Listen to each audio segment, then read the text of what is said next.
So alam niyo mga kapatid, napakahalaga nung tayo ay nakikinig ng salita ng Diyos. Alam niyo, pag ikaw ay dumaraan sa isang railroad crossing o sa mga rilis ng tren, meron tatlong bagay kang dapat isaalang-alang. At ang unang-una na babala dyan, stop. Pangalawa, look and listen. Yan yung madalas na nakikita natin kapag dumadaan tayo sa mga railroad crossing. Para maiwasan yung pagkapahamak at maiwasan yung tayo ay maaksidente, kailangan meron tatlong bagay tayong ginagawa. Hallelujah. Stop, look, and listen. Kaya napakahalaga ng pakikinig mga kapatid. Sa tatlong bagay na ito mga kapatid, ay maintindihan po natin na unang-una, stop sinning. So itigil na po yung ating mga pagkakasala.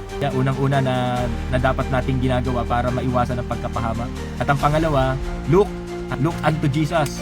Kailangan tayo talaga ay nakatingin sa Panginoon. At ang pangatlo mga kapatid, listen to the God's Word.